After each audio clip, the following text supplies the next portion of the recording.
Assalomu alaykum hurmatli tomoshabinlar. Qahvali suhbatlarda bugun mehmonlarimiz bor. Bloger, sayyoh bloger desak ham bo'ladi. Sayyoh bloger, tolibi ilm Hamza Egamberdi va tadbirkor, sayohatchi Shavkat Salomov. Assalomu alaykum hurmatli mehmonlar. Va alaykum assalom. Hamza aka, Shavkat aka, xush kelibsizlar. Mana yo'q demasdan bizni kamtarona studiyamizga tashrif buyurganingiz uchun katta rahmat. Tomoshabinlarimiz mana shunday podkastlarni juda yaxshi ko'rishadi. Albatta tolibi ilmlar bilan. Men ko'pincha Hamza aka ko'pincha aytaman-da, mana shu diniy idoralardan qaniydi bir diniy ilmi bor odamlar kelsa, bir shularga savollar bersak deb juda ko'p orzu qilaman. Ko'pincha aytaman ham. Mana birinchilardan bo'lib sizlar keldingiz. Rahmat, shuning uchun katta rahmat deyman Hamza aka, Shavkat aka. Hamza aka ham, Shavkat aka ham katta sayohatchi bu kishilar. Juda ko'p mamlakatlarda bo'lgan. Shavkat aka nechta mamlakatda bo'lgansiz? Umumiy davlatlar soni 23 ta. 23 ta. Endi ko'pchiligi bari menimcha sharq mamlakatlari yo g'arbda ham bo'lganmiz. Yo'q, g'arb Amerikaga bo'lganman. Amerikada. Bu yoqda Osiyoga ham bo'lganman. Yevropada ham bo'ldingizmi? Yevropada bo'ldim. Qaysi davlatlar? Finlandiya, Shvetsiya, Norvegiya, Daniya, Italiya. Hamza aka sizchi? Assalomu alaykum. Va alaykum assalom. Avvalambor katta rahmat. Shu nima deydi? Odam o'rnida ko'rib chaqirganingiz uchun katta rahmat. Qahvali suhbatlarda albatta qahvalarimizdan ichib qahva berishdi. Shuning uchun turklarda bir gap bor. Turkiyada ko'p yashaganim uchun bir qahvani 40 yil xotirasi bo'ladi. Shuning uchun birinchi xotirani mustahkamlaylik deb qahva so'radi. Keyin yana bir ochilish so'zini shu bilan boshlang. Ko'ngil na qahva istar, na qahvaxona, ko'ngil suhbat, muhabbat istar, qahva bahona. Rahmat. Bu ochilish bir so'zi bo'lsin. Undan keyin yaxshi xushchaqchaq suhbatlar qilamiz inshaalloh. Rahmat. Menimcha tomoshabinlarimiz ovoz bor, hamma aytib yorsin. Menimcha ovoz bor. Dastlab asosiy ekspertimiz Hamza Egamberdidan boshlasak. Hamza aka, umuman o'zingiz haqingizda bir batafsil bir aytib bering. O'zi qachon shu sayohatlarni boshlagansiz va qaysi mamlakatlarga ko'proq bordingiz va nimalar hayratlantirdi sizni? Qaysi qadamjolarimiz masalan? Endi avvalambor men Samarqandlikman. Samarqand shahrida tug'ilib o'sganman. Samarqandda o'zidan. Ota-bobolarimiz Urgutlik asli, bobolarim shaharga ko'chib kelishgan. Men o'zim 2014-yilgacha O'zbekistondan chiqmaganman. 19-20 yoshlargacha asosan shu Samarqandda bo'lganman. Buxoro, Kitob, Toshkentlarga endi ichkari O'zbekiston ichida yurganman biroz. Keyinchalik shu Turkiyaga birinchi safarim Turkiyaga bo'lgan. 14-yilning oxirida Turkiyaga bo'lganmiz. Ancha, ya'ni bir 10 yilga yaqin Turkiyada yashadim, o'qidim, ishladim, izlandim, tadqiqot olib bordim. Ilmiy hayotim asosan Turkiyada o'tdi desak ham bo'ladi. Hozir ham Turkiyada Anadolu universitetida o'qiyman. Istanbulda albatta. Shu arab tili yo'nalishi bo'yicha, arab tili yo'nalishi bo'lgani bilan birgalikda san'atlar tarixi, Turkiyaning tarixi, dunyo tarixi kabi ko'p fanlar ham qo'yilgan. Falsafagacha torting, hamma fan borda xullas. Ya'ni siz yerda bir mutaxassislik o'qisangiz, boshqa fanlarni ham bilish majburiyatdasiz. Majburiy darslar bor. Shuning uchun dunyoviy, diniy ta'limlarimiz alhamdulillah oz ko'p avvalo oiladan, ota-onamdan, yaqinlarimdan, chunki oila amakimlar masjidda imomlik qilishgan, ota mutavallilik qilishadi masjid boshqaruvida. O'zim shunaqa nima deydi, muhitda tug'ilganman. Keyin shu Turkiyaga birinchi safarim boshlagan. Turkiyadan ikkinchi safarim Saudiya Arabistoniga 2018-yil umraga bo'lgan. Undan tashqari Qozog'istonga borganman ziyorat joylariga. Mana bu Turkistonda Ahmad Yassaviy hazratlari. Keyin shu imkon bo'lgan sari sayohatni boshlaganman-da. Keyinchalik Eronga, Iordaniyaga, Ummonga, aytaylik arab davlatlariga, misol Kavkaz davlatlari hammasiga borganman. Gruziya, Ozarbayjon, Armaniston, keyin Moldovaga, Rossiyaga, xullas 15-16 davlatga borganman. Qiziq savol so'radingiz. Qaysi davlat hayratli qoldirdi, sizda taassurot qoldirdi? Bari Samarqandga teng kelmasa kerak, hech qaysinisi. Endi Samarqand sayqali ro'y zaminas. Buxoro quvvati dini mubinas. Buni o'tmishda bekorga aytishmagan. Shunday. Endi Samarqand samarqandliklarni hayratlantira olmasa kerak hech qaysi yo'q, davlat. hayratlantirgani Eron hayratlantirdi. Nimaga deng? Eron men 1 yilcha bo'lib qoldi. Bordim, xuddi mana shu bizani qadamjolarimiz bor-ku. Toshkentda, Samarqandda, Buxoroda birga bir xil. Hatto Samarqand stil. biroz bir daraja balandda Eronda bor. Registonni Eronda topishingiz mumkin. Misol, nimaga qayerda desangiz, Isfahonga boring. Isfahon nisfi jahon laqabi. Yarim dunyo Isfahon degan. Nima uchun? Chunki o'sha yerda turkiylar, forsiylar butun nima qadimdan o'sha davlatning poytaxti bo'lgan. Saljuqiylar Albatta. poytaxt qilib ishlatgan. Safaviylarda ham bir vaqtlar poytaxt bo'lgan qisman. Xullas Sheroz shahri bor, juda go'zal. Samarqanddan qolishmaydi. Bizni O'rta Osiyo me'morchiligini asosiy modeli namuna olgani Eron. Eron, ya'ni nimasini ishlatganmiz, uslubini. Aka, shu yerda bir savol tug'ilyapti-da. Ozarbayjon arxitekturasi deyiladi, shu arxitektura adashmasam. O'sha mana bu men endi o'qigan manbalarda o'zi asli Ozarbayjon arxitekturasi, o'zi musulmon arxitekturasi deb beriladi-ku. Lekin ko'proq Ozarbayjon arxitektorlari qilgan me'morlar ko'p mana shularni. Shu qanday? Shu narsaga nima deb qaraysiz? Endi Eron, mana siz yaxshi bilasiz, Eron bo'lgani bilan aholisi juda aralash joy. Albatta. Eronni faqat forsiylardan iborat deb tushunish xato. 40% ga yaqin, balki ziyodroq forsiy bo'lganidan keyin 50% dan ziyod aholisi turkiydir.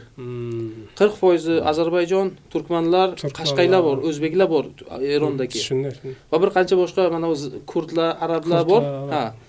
Ularning ichida aksar qavm turkiylardir. Eronning ichida hozir ham. Keyin ham masalan Isfahonda eng markaziy maydoni bor. O'sha Naqshi Jahon deydi nomini. O'sha yerga borsangiz, o'sha zamonda bir 400-500 yildan 4 qavatlik saroy qurilgan. Nomi Oli Qopi. Oli eshik degan. Qapi deb turkiylarda eshik deydi. Nimaga nom desa, chunki Eronni 1000 yil davomida turkiylar boshqarib kelgan. Shunday. O'shaning uchun ham davlat mana shu 25-yil Muhammad Rizo Pahlaviy hukumatda bo'lguncha davlat rasman davlati Hojariya Turkiya bo'lgan. Hojarlar Turkiy ular. Turkiy bo'lgan. O'shaning uchun u qurdirgan asosiy nimalar, davlat boshliqlari bo'lsin, nimalar bo'lsin, ular Turkiy bo'lgan. Masalan, Isfahonda Juma masjidi bor, Saljuqiylardan qolgan. Juda katta jome masjid, markaziy ulug' masjid. Undan keyingi Shoh Abbos, nima Safaviylar, Ismoil Safaviy bu Shia podsholari ular ham Turkiy bo'lgan. Temuriylarning ham tarkibida bo'lganda, Mashhadlar, masalan, Astrobot, shunaqa uzoq asr davomida. Uzoq asrlar davomida, ya'ni yaqin mana shu 100 yilgacha Eronni turkiylar boshqargan. Shuning uchun siz aytadigan gapda jon bor. Uni o'sha turkiylar qurgan deyishimiz mumkin. Ozarbayjon degan narsaga kelsak, hozir ba'zi atamalar tarixda o'zgarib qolgan. Masalan, Eron deymiz, Eron degan narsa yo'q aslida. Eron Fors diyori, Turkiy diyor qisman. Shimoliy tarafi Turkiylar, Ozarbayjon yashaydi. Ozarbayjonda 10 million ozarbayjonlik aholi bo'lsa, Eronning ichida 40 million ozarbayjon bor. Tabrizda poytaxt. Tabriz o'sha to Tehrongacha bo'lgan mintaqa asosiy Ozarbayjon turkiylari. Bu Turkmaniston tarafi esa turkmanlar, Turkman Sahro degan bo'limi bor. Balujlarning qismi bor, Afg'on, Pokiston, ular Baluch Hindistonni millatiga o'xshash millatlar bor. Arablar Iroqqa yaqin Ahvaz degan joylari bor, u yerda arablar yashaydi. Shunday. Sheroz, Isfahon, qisman Tehron, biroz Mashhad shu taraflar asosan forslar yashagan. Lekin Hamzaga qoyil qolish kerak, baribir fors tamadduni shularni birlashtirganligiga men qoyil qolaman. Demak, qudratli tamaddunda forslar ekan. Endi dunyo shular qarang, forslar arablashib ham ketmadi, turklashib ham ketmadi, qaytanga ularni fors g'oyasi ostida birlashtira oldi-da. Shunga nima deysiz? Yaxshi gap. Mana bunday narsa bor-da. O'zi islomiyat kelgan vaqtda, ya'ni payg'ambar alayhisolatu vasallamning vaqtlari tarixga olib qarasangiz, dunyoda ikkita super kuch bor edi. Super davlat bor edi asosan. Bu yoqda Rim Vizantiya davlati, bu tarafda Sosoniylar davlati. Hatto Qur'onda oyatlar kelgan-ku, bir-biri bilan mo'jizalar sodir bo'ladi. Rimlar avval yengiladi, keyin g'alaba qozonadi. Fors qadimiy tamaddun o'chog'idan biri. Nimada? Sheroz shahrida 60 kilometr uzoqligida nima shahar bor? Persepolis degan. Qadimiy Eronning poytaxti. Shunda. Dori, Makedonskilar bosib olgan payt. Ana o'sha vaqtdan qolgan 2500 yillik poytaxti bor. Borib ko'rsangiz qadimiy tog'larni o'yib tashlagan. Shaharlar qilgan. Naqshi Rustam deydi. Shunaqa tarixiy joylari bor. Bu shunga dalolat qiladiki, Eron tarixda juda kuchli madaniyat bo'lgan o'zi islomgacha ham.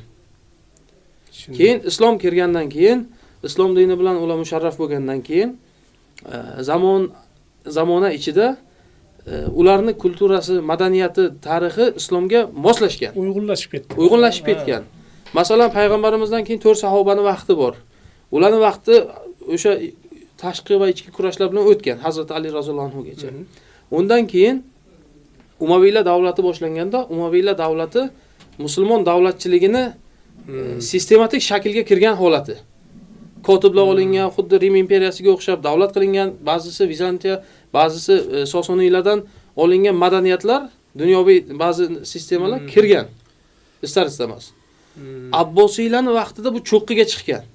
O'zi Abbosiylar davlatining qurilishiga O'rta Osiyo, Xuroson nimalari bor-ku, Abu Muslim nima qo'zg'aloni.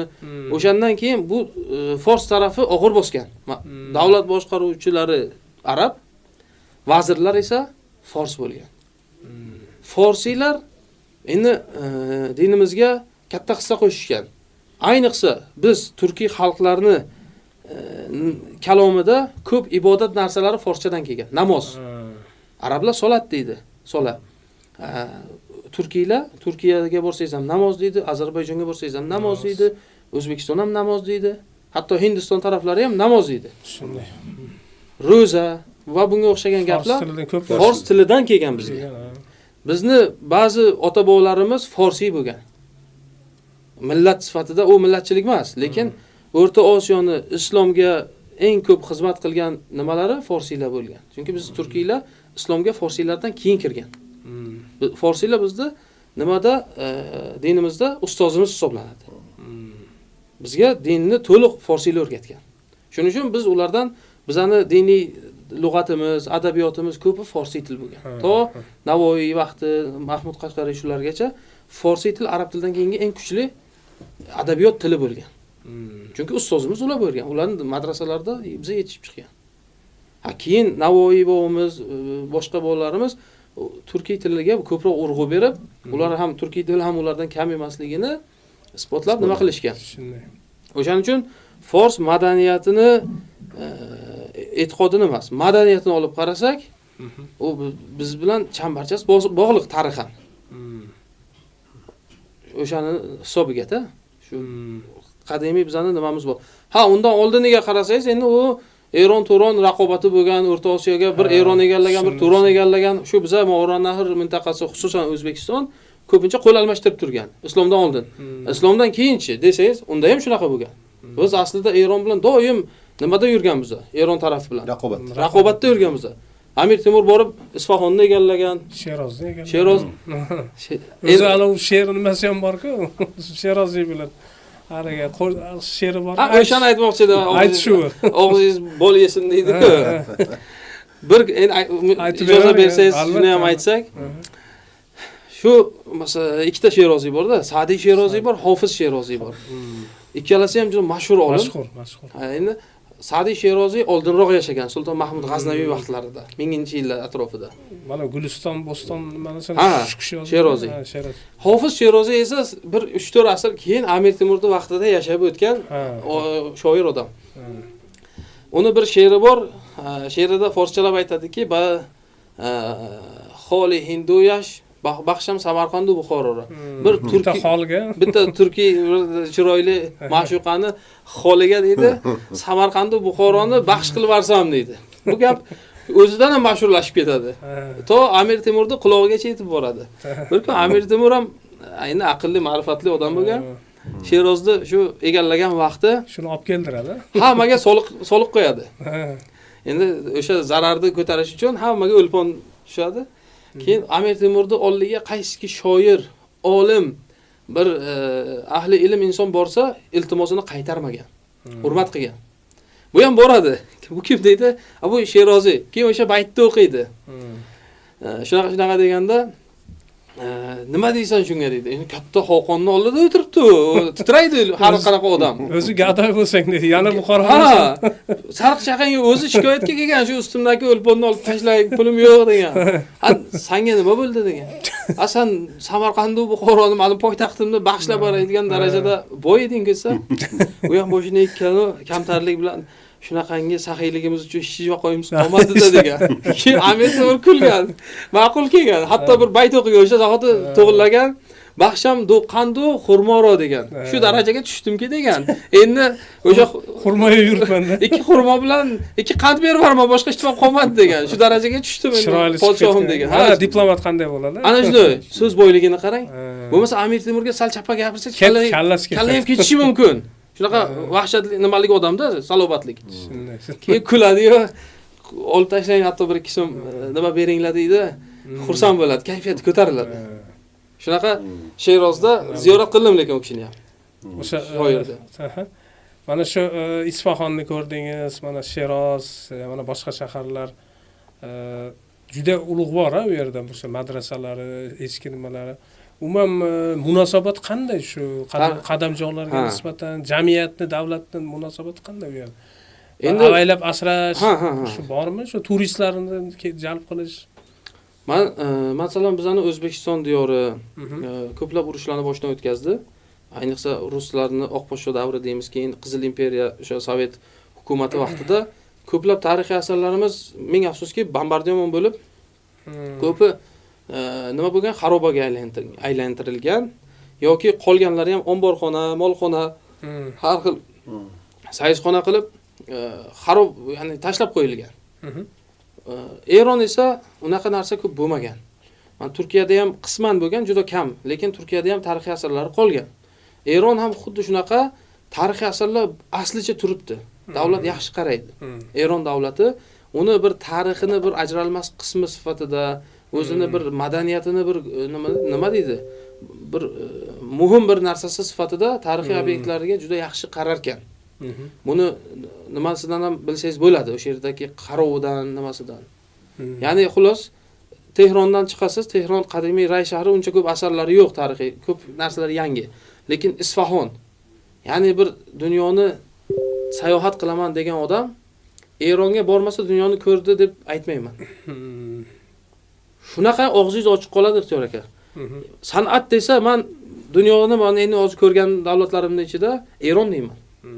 Nimadan san'at? Birinchidan, mana Registonni ko'rgansiz, Samarqand, Buxorodagi. Undan ham hashamatli binolar Eronda bor. Isfahonda Naqshi Jahon maydonida bir masjid bor, jome masjidi. O'sha yerga kirdim. Shunaqa katta masjid, nimalari baland, qubbasi, gumbozlari juda baland, bahaybat, minglab odam namoz o'qiydi. O'rtasida bir 1 kvadrat metr mramordan bir nima qilgan, marmardan bir joy ajratgan. O'sha yer bir voizlarning joyi ekan. Shuni kissangizdan bir 5000 so'mlik chiqarasiz. Mana shu pulni, mana shuni chiqq qilasiz-ku, mana shuni bir-biriga bunday urasiz-ku, tortasiz-ku. Butun masjid eshitadi. Pulni shuni chiqsa, akustika shunday qilingan. Dahshat qilingan. 5 asr oldin. 5 asr oldingi men akustikani ko'rib, mana bu mikrofonlar, qolgan nimalar, eshitmay cho'pchakda uni oldi. Bittasini aytaman sizga. Bunaqa yuzlab bor Eronda joylar. Kirasiz, naqshlarni kecha bir video qo'ydim. Biroz tanqid qilish ba'zilar to'g'ri deyishdi. Samarqandda Xo'ja Ahrorvali masjidiga kirdim. Endi musulmonlarni o'ylab, foydasiga, manfaatiga ish qilishgan, to'g'ri. Shunday. Lekin ba'zi tarixiy estetikani buzishgan. Meni ko'zim tarixga oshino-ku endi, ko'rib yuraman, qarab yuraman, davlatlarni analiz qilaman o'zimcha. Ikkita taraf tarixiy o'rtasiga kelganda ofisga o'xshab qop-qora oyna qilishgan. Va bu narsani to'g'ri topmadim. Ya'ni tarixiy joyi uchun bu narsa yaxshi emas. Ha, o'shani tarixga moslab, akfa o'sha oynalarni, romlarini ham tarixiyroq qilib, rangini ham bir-biriga moslab, zamonaviy qilsa ham o'shanga moslashsin. Vaqtincha bo'lsa ham tasannuf deyman. Did masalasi. Did masalasi. Keyin ichiga kirsam, ichida ham qandil bor. Nima? Lyustra. Lyustrasi ham Makka, Madinaning nimalariga mos bo'lgan, lekin u yerga mos emas. Ya'ni inson ba'zi tarixiy san'atni qadrini bilishi kerak, qadrlashi kerak. Chunki u narsani 4 asr oldin ota-bobolarimiz bizga vaqf qilib, meros qilib qoldirib ketishgan. Biz uni o'zimizcha, o'z boshimizcha o'zgartirishga men o'ylaymanki, haqqimiz yo'q. Siz nima deysiz endi? Bir tarixchi sifatida. Albatta juda ham qo'shilaman sizning fikrlaringizga. Hamza aka, bitta savolim borda. Mana shu savol ko'p qiynaydi. Menimcha ko'pchilik tomoshabinlarni ham shu savol qiziqtirsa kerak. Mana shu qadamjolar, endi juda ko'p qadamjolarimiz bor. Masalan, qabristonlar, qadamjolar. Shularni o'zi ziyorati, umuman mana amaliy o'sha ziyorat yoki o'sha kerak bo'lsa undan tijoriy yo'llarda foydalanish, bu o'zi umuman islomga bu qanday mos keladimi yoki biddat nima holatlari ham kuzatiladi ba'zi joylarda deb aytishadi-ku. Shunga qanday qaraysiz? Bu o'zi qanday qilib buni moslashtirish kerak, nima deb hisoblaysiz? Bir tartibga solish kerak. Endi payg'ambar alayhisolatu vassalom, bizning payg'ambarimiz qabrlarni ziyorat qilib turishlik, u yerda o'limni eslashlik, oxiratga tayyorgarlik ko'rish, nafsni tarbiyalash ma'nosida ko'proq ziyorat qilinglar, ko'plab eslab turinglar deb aytganlar, tavsiya qilganlar. O'zlari payg'ambar sollallohu alayhi vasallam Madinada har haftada 2-3 kun misol chiqib eski do'stlari, eski sahobalari, o'sha Jannatul Baqi qabristoni bor-ku, eng katta sahobalarning qabristoni Madinada. O'shaga borib tez-tez ziyorat qilib turganlar. Ya'ni aslida qabr ziyorati sunnat desak ham bo'ladi.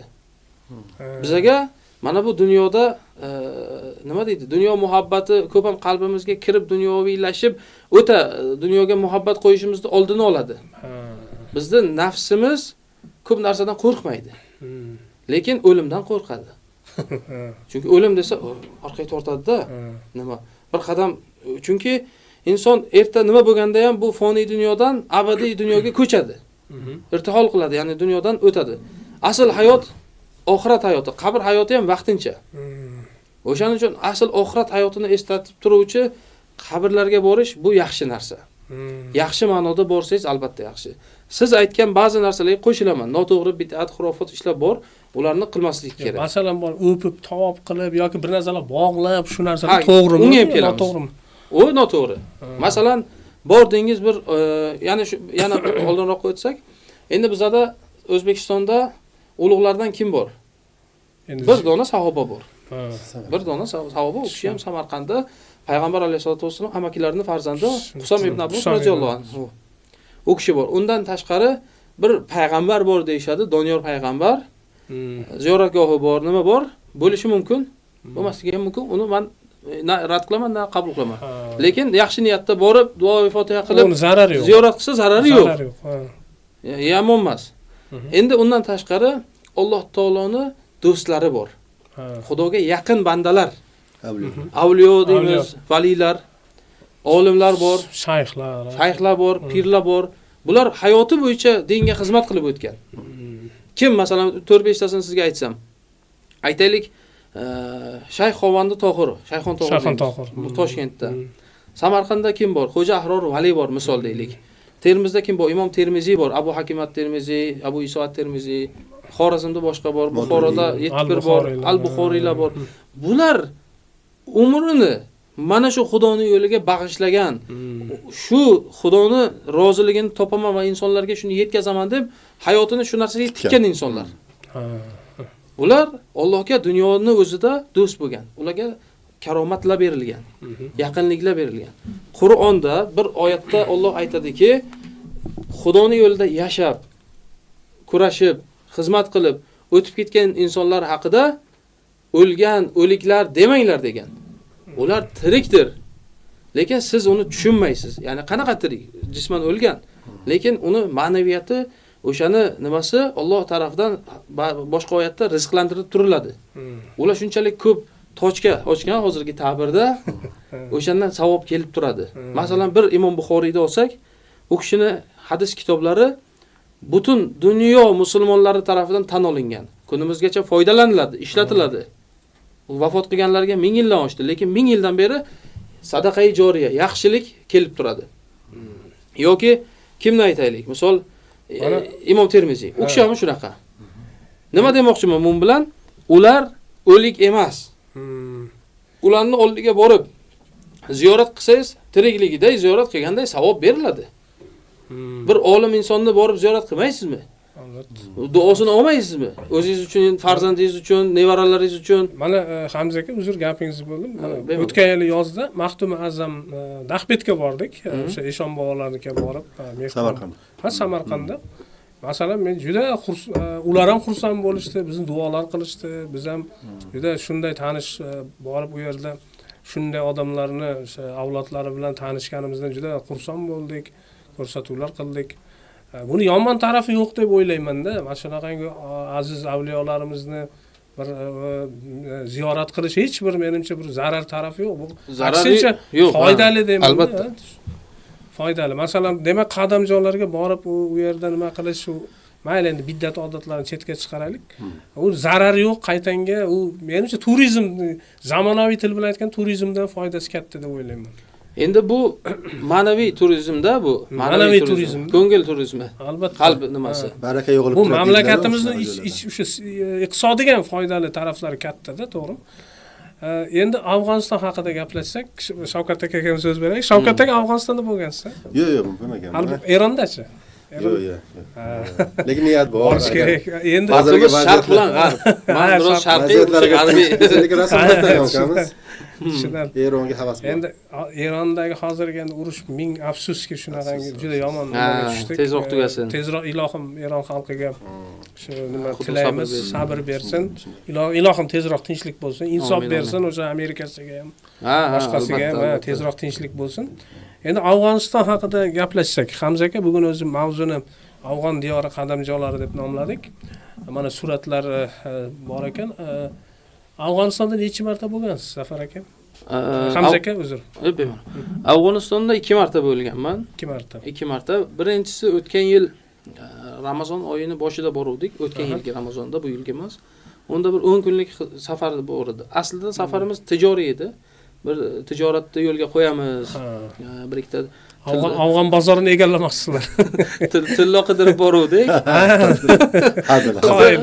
Yo'q, o'zi tillo masalasi bo'yicha, ya'ni o'sha yerda o'zbekistonlik sarmoyadorlar bilan birgalikda borib o'sha tillodan qon izladik. Qoyil, hammasi o'zimizda-ku tillarni. Endi o'zimizda egasi borda. Yerda masalan holi egasi yo'qmi deb o'ylab ketdik. Xuddi Kristofor Kolumb Hindistondan olaman deb Amerikani kashf qilgan-ku. Aslida yo'lga chiq, yo'ldan chiqma. Yo'lga chiqsangiz, bir narsani topmasangiz, boshqa narsani topar ekansiz. Biz shu bahonada endi maqsad tijorat bo'lgan, albatta.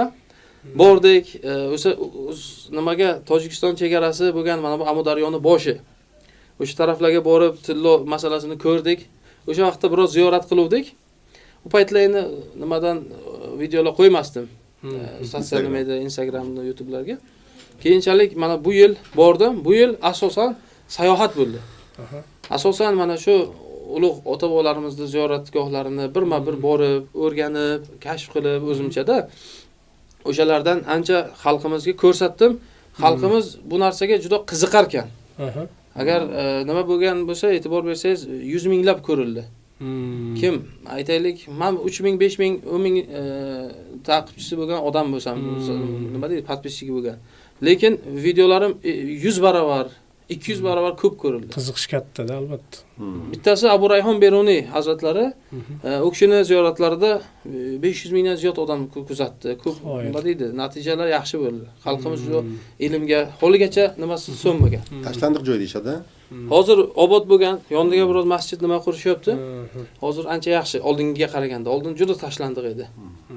Endi hozir nima qilib yaxshi qarashyapti, xullas. O'shani mayli, albatta Afg'onistonni mana shu binoni, mana shuni bir ta'riflab bersangiz, Hamza aka, o'zi bu qayer, bu Balxmi yo Mozori Sharifmi bu? Bu menimcha Balxga o'xshayapti. Ha. Qurilishiga qarasangiz agar, qurilish O'rta Osiyoni me'morchiligi, ya'ni Temuriylarning me'morchiligi bilan birga bir xil. Abu Nasr Porso degan bir vali, Allohning do'sti, ulug' inson o'tgan. Amir Temur vaqtida Balx shahrida. O'zi Balx shahri haqida biroz nima sarlavhada aytsam bo'ladiki, 10 minglab Allohning do'stlari bo'lgan valilarni diyori deyiladi. 10 minglab, 10 hazoron 10 minglab. O'zi tarixda ham baliq juda ko'p keladi-da. U Baliq menimcha shu tarixiy shahar. 20-asrda sal ahamiyati pasayganda, lekin aslida u oldinlar rosa ko'p tarixiy manbalarda baliqni hokimi bo'lgan, baliqni egallagan, baliqni qo'ldan chiqargan degan juda ko'p keladi. Katta ahamiyatga molik shahar bo'lgan. Hozir qanday ahvoli? Hozir holatiga kelsak, Balx viloyati O'zbekiston bilan qo'shni viloyat. Mana bu Janubiy Turkistonda u yerlar. Daryodan shu nimadan Termizdan o'tsangiz, o'tganingiz zahoti Balx viloyatiga kirgan bo'lasiz. Kirasiz. Balx viloyatida markazi xuddi Surxondaryo viloyati Termiz shahri-ku, ikki xil nom. Balx viloyati markazi Mozori Sharif shahri. Mozori Sharif. Mozori Sharif hozir ko'proq savdo, iqtisodiy nimada oldinga chiqgan. Balx ahamiyatini biroz yo'qotgan, ya'ni zamonaviy nimadan yo'qotgan, lekin tarixini yo'qotmagan. Mana shu borgan joyim 1397-yilda qurilgan ekan. Manbalardan qidirdim, nima qildim? Mana shu ikki tarafi madrasa, o'rtasi masjid, ya'ni tarixiy obyekt. Mana bu yerda videosi bor, nimasi yo'q hozir, rasmi yo'q. Ziyoratgoh bor. Ziyoratgoh xuddi Samarqanddagi Xo'ja Ahror Vali, nimadagi Shoh Naqshband Hazratlarining dargohi kabi shunaqa ziyoratgoh bor, avliyolarning makoni, qabri. Uni orqasida mana shunaqa masjid, madrasa bor. Bu Amir Temurning vaqtida qurilgan, hatto uni qo'mondonlaridan biri bosh bo'lib, mana shu yerda nima qilgan ekan. Boshchiligida Amir Temur hayotlik chog'ida qurilgan, Temuriylardan qolgan asar. Ko'rsangiz agar mana sharqona uslub, hozir Tolibon nimani boshlagan, rekonstruksiyani. Bu tarafi qurilish ketyapti. Tushunarli. Endi 40 yil urush bo'lib ham shu holatda qolishi yaxshi saqlanganda. Yaxshi saqlangan ekan. Nimasi yana qancha ziyoratgohlarni ko'rdik, ularda ham yaxshi saqlangan. Chunki ular bunaqa tarixiy narsalarga ko'p dushmanligi yo'q. Albatta u. Yana qayerlarda bo'ldingiz? Masalan, xo'p, davomini qo'ying qani o'zi aytaman. Mana. Bu buni aralash bo'lib ketibdi, Bu Bahlul Dono hazratlarining ziyoratgohi. Bu qadimiy G'azni shahri. G'aznaviylar davlatining poytaxti. Sulton Mahmudning o'sha vaqtidagi poytaxti bo'lgan. G'aznaviy davlatining nomini olgan shahar. Bu joy ham juda tarixiy ahamiyatga molik. U yerda kim bor desangiz, Abu Rayhon Beruniy bobomiz birinchi navbatda. Ikkinchisi Amir Sabuktegin, Sulton Mahmud G'aznaviy va bir qancha G'aznaviy o'sha Turkiy sulola vakillari mana shu joyda ko'milgan, poytaxt bo'lgan. Undan tashqari Bahlul Dono ziyoratgohi bor. Yana bir qancha avliyolarning ziyoratgohi bor. Va nima deydi? Bu ham bir qancha ming yilga boradi, taqaladi nimasi. Afg'onistondagi Bobur Mirzolarnikidan ham oldin bo'lsa kerak, keyin qurilganmi? Bumi? Oldin. G'aznaviylar davrida qurilganlari ham bormikan? G'aznaviylarning vaqtida o'sha Mahmud G'aznaviyga ham bordim, uni ham rasmi bor, ziyoratgohi bor, nimalari bor. Kunimizgacha qolgan, biroz bu shahar ko'p urush ko'rgan. Boynaki oldingi Temuriylarning meros qolgan Mozori Sharif, Balx, aslida u taraflarda urush kam bo'lgan. Asosiy urush mana shu G'azni, keyin mana bu Qandahor va shu Afg'oniston, Pokiston, Hirotda qisman shu taraflarda ko'p jang bo'lgan. Shimoliy mintaqa aslida kam urush bo'lgan. Afg'onistonning shu ichki urushlari nimalarida. Shuning uchun bu taraflar biroz orqada qolgan. Rivojlanishi. Demak, baribir asosiy qadamjolar shu nimada ekanda, Balxda, Mozori Sharif shu yerlarda ekanda. Yo'q, hamma joyda bor. Hirotda Navoiy bobomizni, Husayn Boyqaro, bir qancha ulug' pirlarning, olimlarning qabrlari Hirotda. Eski madrasalar. Hirot ham juda ahamiyatli shahar bo'lgan. Albatta. Mana shu poytaxt bo'lgan. Xurosonning poytaxti. Xuroson mintaqasi hozirgi Turkmaniston, Eron, Afg'onistonni ichiga olgan mintaqada, u katta mintaqa. O'shani eng ulug'vor shahri, poytaxti desangiz bo'ladi, Hirot bo'lgan. Hirotga lekin bora olmadim. Endi yana boraman, xudo xolasa. Bormadingizmi? Endi boraman. Yo'li biroz chap qoladi, yo'li yaxshi emas. Sallimay ketadi ichkari. Ham qishda borganim uchun ba'zi shaharlar orasi yo'llar juda xarob. Endi hozir to'g'rilayapti.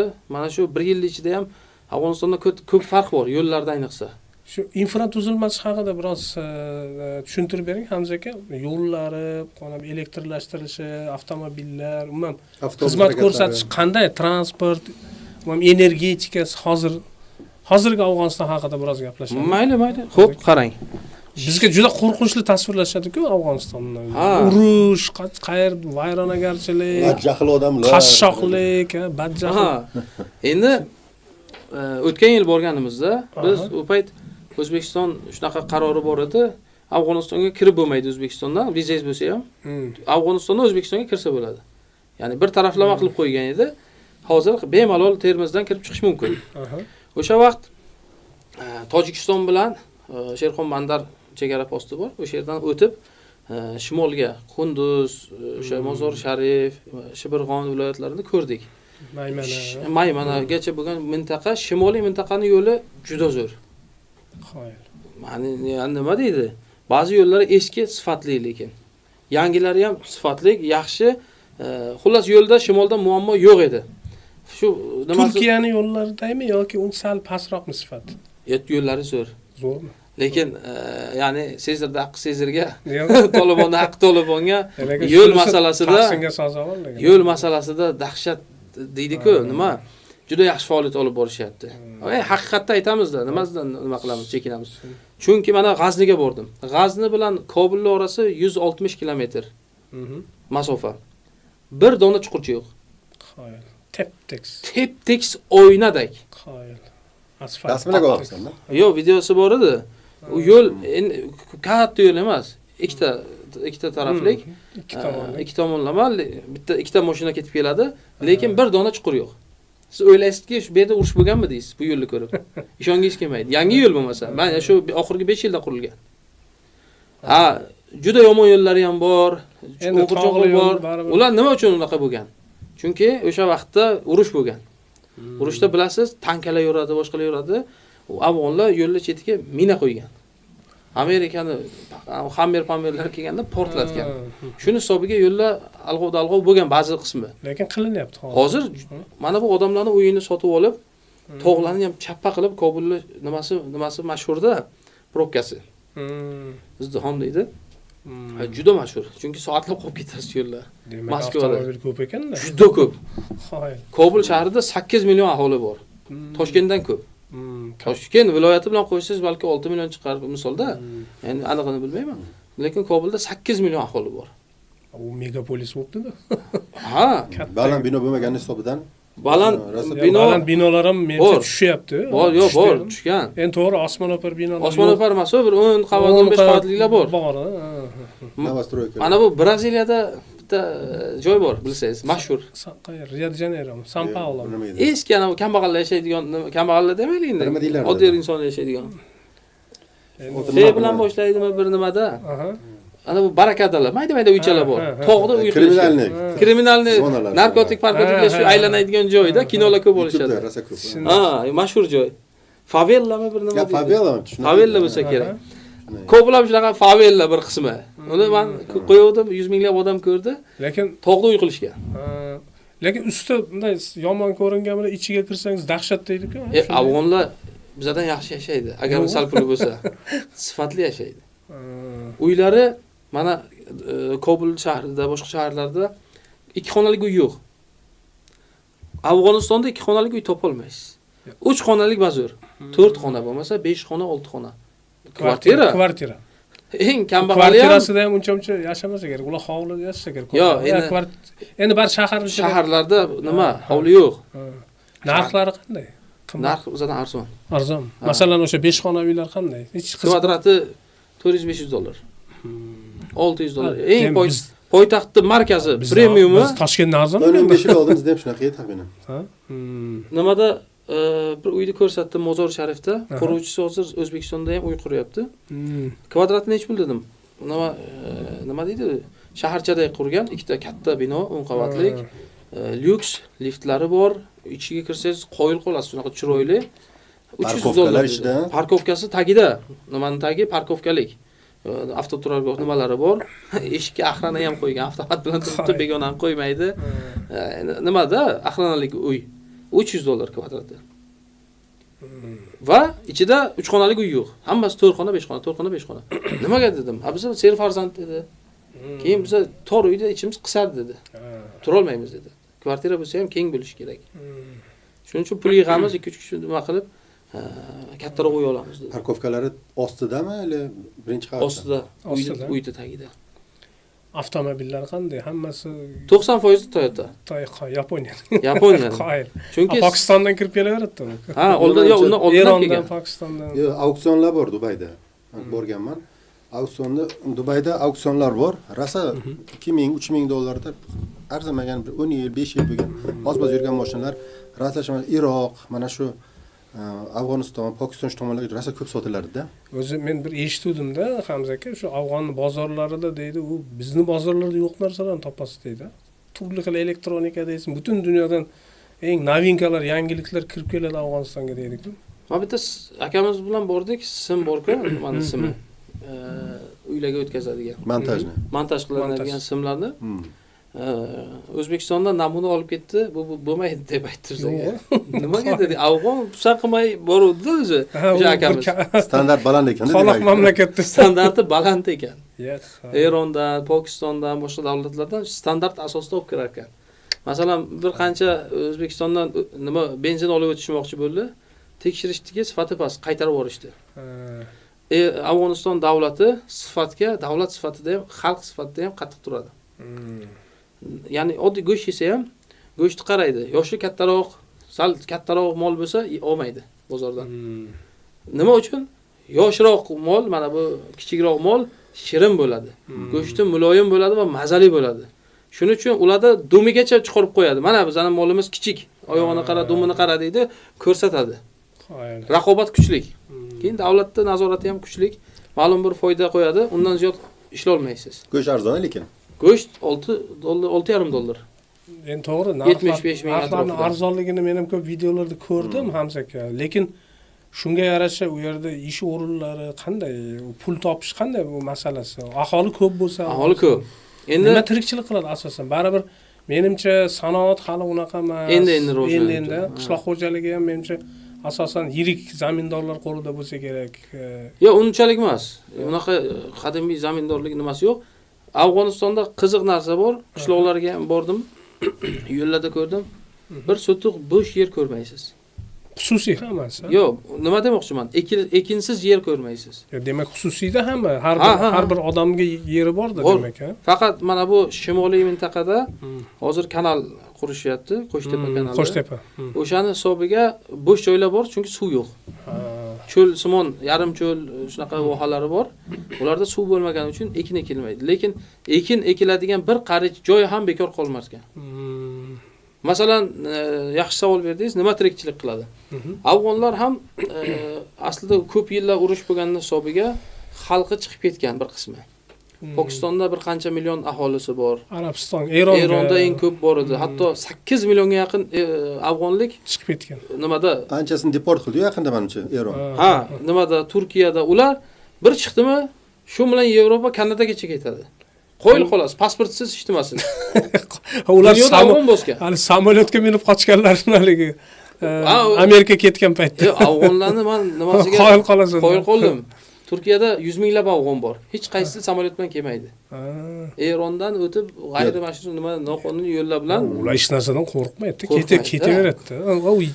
Endi 40 yildan beri urush ko'rgan xalq nimadan o'zi pishib ketganda. O'zi ham pishib ketgan. So'raga bizlarda bitta shunaqa bir xato odamlarda bir tushuncha bor-da. Kechirasiz, gapingizni bo'ldim. Afg'on degan bu millat emaslar, bu davlatning nomi. Davlatlar Afg'on deb hammani bu yerda aslida Forsi, o'zimizda tojik tilida gapiradigan. O'zbek bor, tojik bor.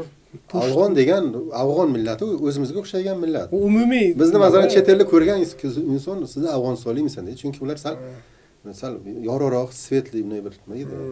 O'zimiz Afg'onga o'xshaymiz-da. Biz ularga o'xshaymiz, chunki bir millat vakili. Shunday. Yo, men afg'on yigitlar bilan bir ko'p nima qilganman, gaplashganman, ular do'stlarimiz ham bor. O'zimiz o'zbeklar ko'pchilik. Hech farqi yo'q uni. Agar kiyintirib qo'ysang, hech kim Afg'onistonlik demaydi, O'zbekistonlik deb hisoblaydi. Sen O'zbekistonlik hech kim yo'qmagan. Yolg'on gapirma degan. Endi borganda ularni kiyimi kiyib oldik-da bir-ikki. Ularni kiyimi demaylik, ular ham o'zimizning kiyimlar bo'lgan vaqtida. Misol. Qarang, Hamzaga bitta savol tushyapti tomoshabinlardan. Afg'oniston yaqin orada O'zbekistondan har tomonlama o'tib ketadi, deyapti. Bu endi sal provokatsion. Bu endi hozir ikki tarafli savol. Ya'ni bu yaxshilikka yo'ysagan bo'ladi, yomonlikka yo'ysa ham bo'ladi. Biz yomonlik tarafiga qaramaymiz. Yaxshilik tarafiga qarasak, O'zbekistondan o'tish yo'li ancha bor. Ancha bor. O'tolmasa kerak bizdan. Endi agar biz shu tempda ketsak, menimcha u yerdagi urush ta'siri Afg'oniston hali juda ko'p ish qilish kerak afg'onlar. Juda ko'p. Yo'q, endi bu aytaydigani yaxshi ma'noda aytadigan bo'lsa, bu nimamiz do'stimiz yaxshi ma'noda aytibdi balki. Yaxshi muhokama qilaylik. Yaxshi ishlar olib borilyapti. Afg'oniston masalan iqtisodiy shu oxirgi 5 yillik natijasini sizga aytsam, o'zim har joydan kuzataman.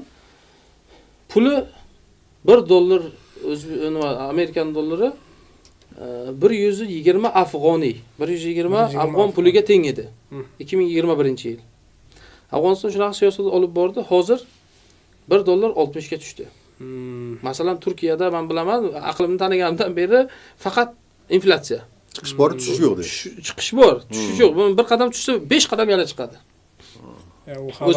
O'zimizda ham xabarim bor, Turkiyada liralar biz borgan paytlar hatto 2 lira $1 shunaqa. Hozir 45 lira. 45 ga ana sizga. 27 dan borganim. 20 barobardan ziyod oshib ketdi. Bularda 2 barobar o'sdi o'zini puli. Iqtisodiy nimalari yaxshi. Masalan, davlat siyosati u yerda ko'p jamiyatning manfaatini himoya qilar ekan. Masalan, Xitoydan bir nima kelsa, sarmoya o'tkazuvchi sarmoyador xom ashyoni chiqib ketishga qo'ymaydi. Xom ashyo Afg'onistondan chiqarish qat'iyan taqiqlangan. O'sha yerda zavodni qurasan deydi, senga yer beraman, joy beraman, soliq imtiyozi beraman. Keyin mana shu ishlab chiqarish, shu yerda aholisini ishlat, shu joyda nimasini shu joyda aylantir. Mahsulot olib chiqib ket, mayli. Xom ashyo olib chiqmaysan deydi. Ishchilarni o'zimizdan olasan deyapti. Ishchini o'zidan oladi. Ish joyi yaratish uchun, ish joyini ko'paytirish uchun yaxshi tadbirlar olgan. Hozir O'zbekiston fuqarolari ko'p bordik, ko'p ko'rdik-da o'zbekistonliklarni. Elchixonada ham ko'rishingiz mumkin, juda ko'p qiziqishyapti. Borishsa hozir $100,000 dan ziyod sarmoya kirgizsa, iqomat ham beryapti. O'sha yashash bitna jitasi deydimi? O'shanaqa berib, joy berib, yaxshi imkoniyat beryapti-da xullas. Menimcha o'zbek tadbirkorlar joylashib, ko'pchiligi Qobulda do'konlar ham ochib, restoranlar ochdi deb eshitdim. Bor.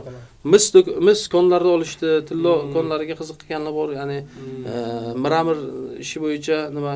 Chunki Afg'oniston bilasizmi, qanaqa joy? Baraka ketgan. Nimaga baraka? Duo ketgan. Sababi u joyda yer osti minerallari juda boy. Nima eksa eng yaxshisini oladi. Hatto yomon narsa eksa ham eng yaxshisini chiqaradi, yaxshi narsa eksa ham yaxshisini oladi. Keyin yer ostida boyligi juda ko'p. Hatto Amerika o'zi aytganki, $5 trillion atrofida yer osti boyligi bor. Va ko'piga qo'l tegmagan ular. Toza Afg'oniston toza turibdi-da. Qo'ymagan. Mana shu afg'onlar, mujohidlari bo'lsin, keyin tolibonlari bo'lsin, bular Amerika kirib kon ochsa, o'sha yerda talayman degan paytda borib o'sha yerni portlatib, urush qilib, jang qilib, yo'llarni yopib qo'yishmagan xullas. Urushda ham kelganda shunaqa kurashishgan. Shunday. Chunki ko'p boyliklari o'zida qolgan. Hozir O'zbekiston davlatidan, davlat shaxsiy shirkatlar borib, ular bilan kelishuv asosida neft, gaz, ko'mir, har xil madan nimalarni ishlab chiqarishmoqda sherikchilik asosida. O'zbekiston hurmatlari baland deb eshitganman. O'zbekistonda juda yaxshi ko'rishadi. Men nechtasini ko'rgan bo'lsam O'zbekistonlik desam, xursand bo'lishadi. Ko'p ma'lumotlar bor, doktor aka, ba'zan eshitib qolaman, haqiqatan ham ular bosib olar ekan yoki O'zbekiston menimcha ularga o'zini boshog'i yetadi. Men ham shunga hayron qolaman. Bir olab o'zi qilib ko'rsatishadi endi. Olab ko'rsatish. Lekin ba'zi o'sha masalan siyosatni sal ko'pincha tanqid qilishadi shu Hamza aka.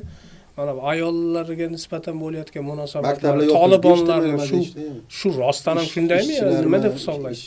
Endi siz ko'rib kelgansiz-da bu yerlar. Nima ayollarga shunchalik qattiq qilmadan munosabat? Yo'q. U xato.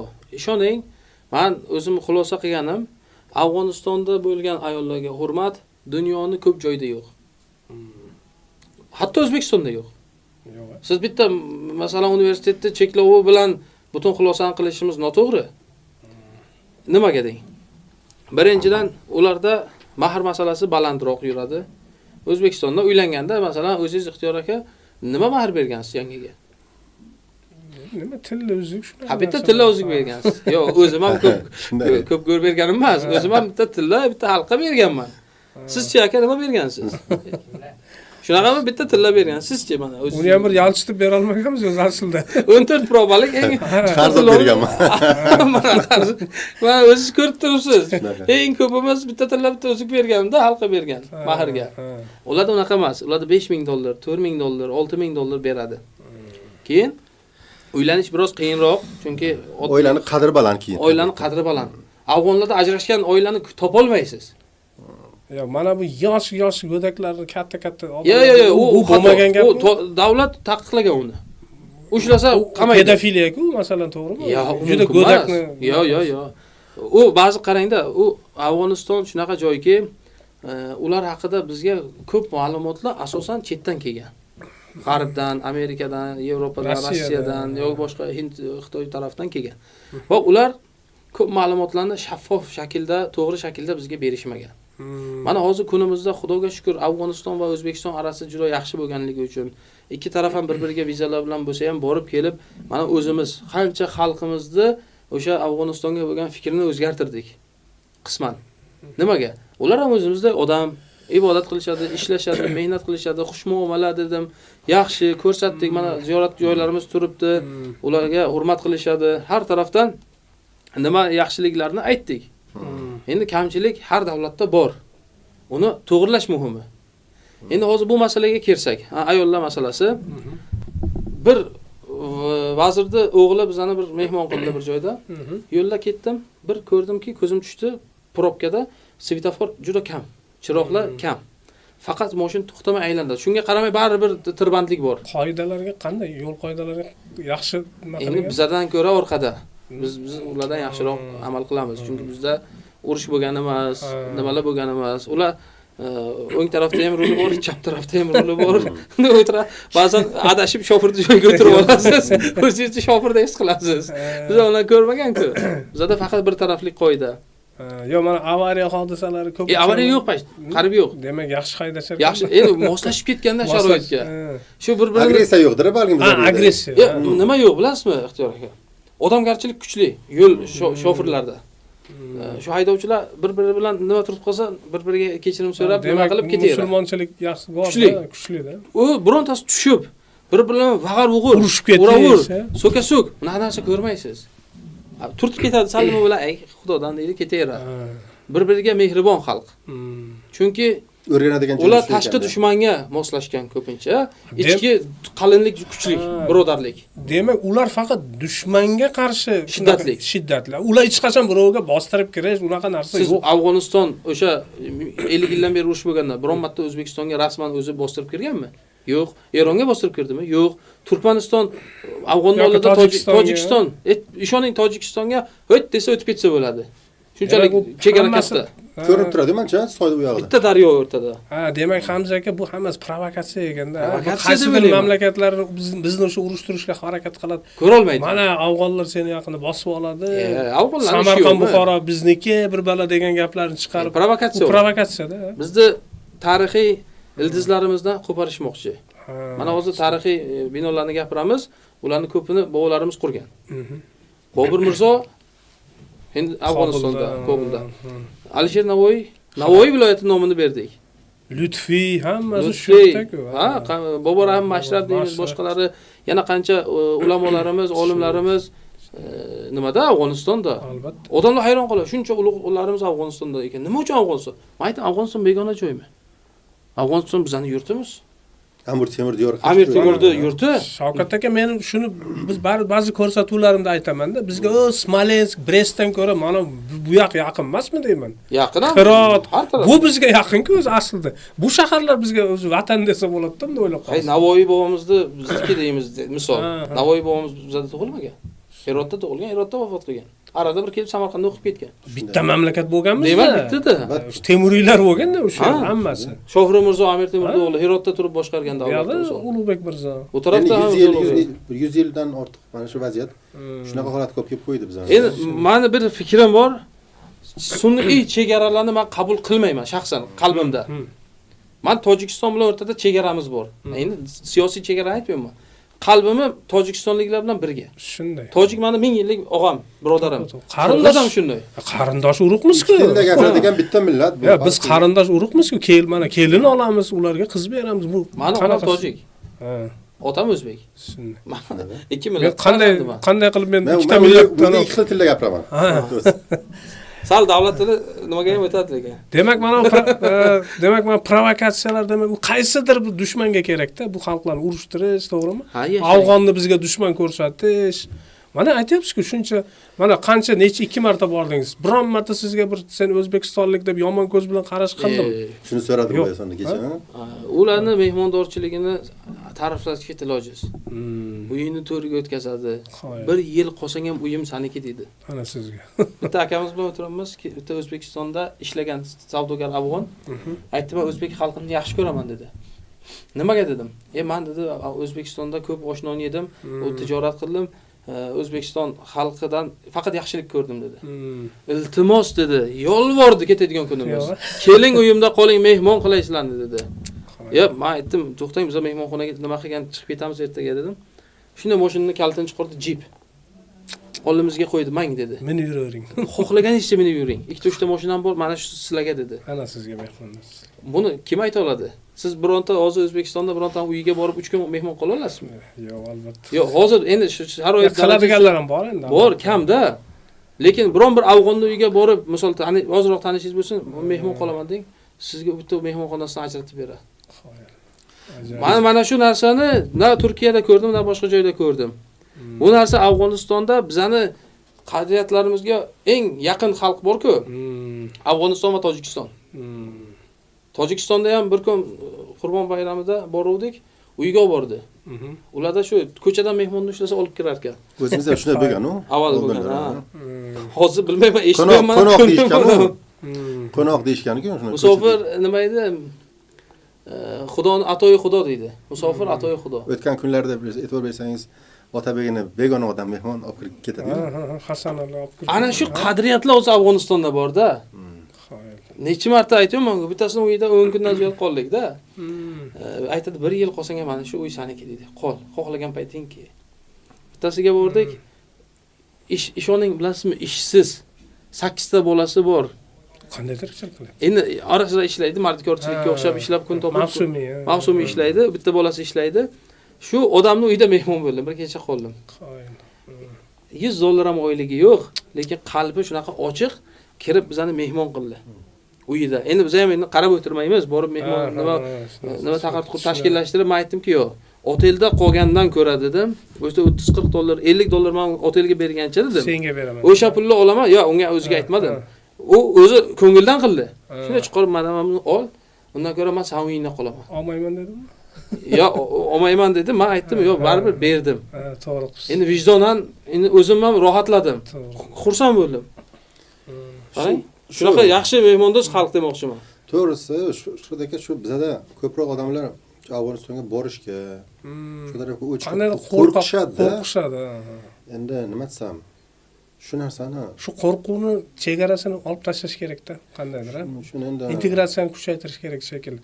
Afg'on bozori biz uchun, mana bizning tadbirkorlar uchun ham juda bir katta bir maydon-ku, u yerni egallash. Lekin O'zbekiston eng menimcha katta investitsiya, ko'proq hamkorlik qiladigan davlat birinchi navbat O'zbekiston bo'lishi kerak. Shundaymi? Shunday ham o'zi. Chunki Xitoydan ham biza birinchimi? Bu yerda investitsiya bo'lishi. Pokiston bilan chegara to'liq yopilgan. Sababini endi ichkaridan men sizga aytay, tashqarisini bilasiz. Nizo bo'ldi, boshqa urush bo'ldi, boshqa. Unaqa emas. Pokiston biroz endi ular afg'onlar aytishi bo'yicha nomardlik qildi dedi. Nimaga dedim? Qachonki Pokistonning mahsuloti bo'lsa olib kiradi dedi afg'on bozoriga. Eng bo'lmagur narsalarni olib kiradi. Keyin u Afg'onistonning mahsuloti tayyor bo'lib chiqadigan vaqt chegarani yopadi dedi. Bir taraflik standart qilib qo'ydi. Bir aytdik, 2 aytdik, 3 aytdik, bo'lmadi. Oxiri aytdikki, yo yig'ishtirasan, yo to'g'ri biza bilan odamday muomala qilasan. Chunki Afg'oniston vaqtinchalik nimani yomon ko'rar ekan. Bir kelishuv bo'lsin, davomiy bo'lsin. Masalan, O'zbekistonda ham chegarada bozor qurilgan, bilsangiz. Mana Toshkentda eski hokimi. Eshituvdimki, endi qanchalik to'g'ri bilmayman. Surxondaryo, aytgan 3 kun sizlarga bepul degan, yo 5 kun 1 oy bepul degan nimasini olmaymiz degan. Keyin o'zimiz narx qo'yamiz degan. Bo'lmaydi degan. Boshdan degan bir narx bo'ladi degan, oxirigacha shu narx bo'ladi degan. Kelishamiz. Bo'lmasa yig'ishtirib o'zing degan. Ya'ni ular talab qilishni ham biladi. Tushunarli. Ya'ni seni haqqing menga, meni haqqim senga o'tmasin. Davomiy bo'lsin endi. Davomiy bo'lsin. Labiz juda katta rol o'ynaydi. Afg'oniston ichida savdogarlarning o'rtasida ularda davlat ko'p yaxshi emas. Endi doim almashgani uchun xalqni savdogarlarning ichida e'tibor eng muhimi ekan. Bir odam, bir savdogarlardan eshitgan gapim. Bir marta so'ziga xiyonat qilsa, ketdi. Uni nima sinadi u. Sinadi. Butun bozor sindiradi uni. Shunday. Butun nima Chunki olmaydi. u labizsiz, tamom. Odam emas. Odam emas. Ana shunaqa ko'rilar ekan, shuning uchun afg'onlarda so'z berdingmi, boshing bilan javob berasan. Bitta. Bu yozilmagan qonun. Davlatda ham yo'q bu qonun. Bir paytlar aytilgan-ku, Slovak nima deysiz, kupsa deydi-ku, ya'ni nima so'zim deydi-ku, tadbirkor so'zim deydi-ku. O'sha oldindan bo'lgan bu narsalar, qarang, Afg'onistonda shu narsalar saqlanib qo'ygan. Qadriyatlar. Savol tushyapti Hamza aka tomoshabinlardan. Mana shu Qo'shtepa kanali ertaga umuman bizni mana shu Afg'oniston bilan o'rtamizdagi nizolarga sabab bo'lmaydimi? Qanday qarayapti shu masalada afg'onlarga aytdi-da? Kecha shu haqida bir o'zbekistonlik amaldor, bir qaysi ismlari yodimdan chiqdi. Vazirimiz aytdiki, bu muammo bo'lmaydi deb aytdi. Bo'lmaydi. Davlat tomonidan O'zbekiston hukumatining fikri. Afg'oniston tomonidan olib qarasak, endi Afg'oniston bizani aka-ukamiz, jon-jigarimiz. Ularda ishsizlik ko'p. Bizada masalan $300 ishchi topolmaysiz-ku, endi $100 ham ishchi topasiz. $50 ham manimcha ishgaman. $50 ham ish beraman, bir oy ishla desangiz qiladi. Shunaqa g'arib joylari ko'p. Keyin mana Pokistonda millionlab muhojirlarni haydab chiqardi. Erondan necha million xalqini o'sha siyosiy sabablarga ko'ra deport qilib olib keldi. Hozir o'sha xalqlarni olib kelib cho'llarga joylashtirib chiqyapti. Uyi yo'q, joyi yo'q. Eronda tug'ilib o'sgan, Pokistonda tug'ilib o'sgan, fuqaroligi ham yo'q ba'zilarida. Lekin hozir Afg'oniston o'sha cho'l joylardan, mana bu nima joylardan yer berib, uy berib, xuddi SSRD vaqtida bilsangiz, mana tatarlarni olib kelib qo'ygan bizga. Qrimdan qirg'in qilib o'sha qolganini surgun qilgan. Olib kelib masalan Samarqandda super degan joy bor, Yalta deydi. Yalta o'zi Qrimdagi shahar-ku. Samarqandda ham Yalta bor. Nimaga desangiz, o'sha Qrim tatarlar yashagan. Cho'l bo'lgan u yer. O'sha yerga kelib tashlagan o'sha minglab, 10 minglab aholini. Chechenlarni nimaga Qozog'istonga tashlagan, olib borib. Xuddi shunaqa hozir Afg'onistonda ham zamonaviy tariximizda fojialardan biri yashanmoqda. O'sha xalqlarini olib kelib hozir joylashtiradi. Endi ularga suv kerak, yer kerak, dehqonchilik kerak. Ular xalqini o'ylaydi baribir. Davlat sifatida ham, keyin biz ham bir qo'shni sifatida, qo'shning tinch, sen tinch degan ma'noda ularga yaxshi muomala qilmoqdamiz. Insoniy yordam yuboramiz. Hatto madrasa qurib beradi O'zbekiston hukumati tarafga, ko'p insonparvarlik yordamlari, xullas do'stlik munosabatlari cho'qqida O'zbekiston va Afg'oniston o'rtasida. Endi suv masalasiga kelsak. Suv kimniki? Suv qaysi davlatning chegarasidan kelsa, o'sha davlatni aslida foydalanishga huquqi bor. Dunyoda suv qonuni bor va unga imzo qo'yib kelishuv asosida foydalanishadi. Shunday. Suvni umuman yopib ham bo'lmaydi, umuman nima bermaslikda ham iloji yo'q, suv chunki u kelaveradi. Tojikiston suvni yopaman desa ham bir yildan keyin o'zi suvga g'arq bo'ladi. Ochib yuboradi, boshqa iloji yo'q. Majbur kelishadi. Shunday. Suv mana Amudaryo deymiz. Bizning ikkinchi eng katta daryomiz, Sirdaryo, Amudaryo. Amudaryoni 40-50% suvi Afg'onistonning hududidagi daryolardan, irmoqlardan to'planar ekan. Yarmi Afg'onistonning suvi. Shunday Termizdan o'tgan zahoti Tojikiston va Afg'oniston o'rtasidagi chegara ham xuddi daryo. Panji daryosi. O'sha Panji daryosiga boshqa daryolar qo'shilib, keyin Amudaryoga aylanadi. Shunday. Endi u Afg'onistonning hududida turgan xalq millionlab och yotib nima qiynalib tursa, o suvga olish haqqi yo'qmi? Bor albatta. Insoniylik sifatida so'rayapman.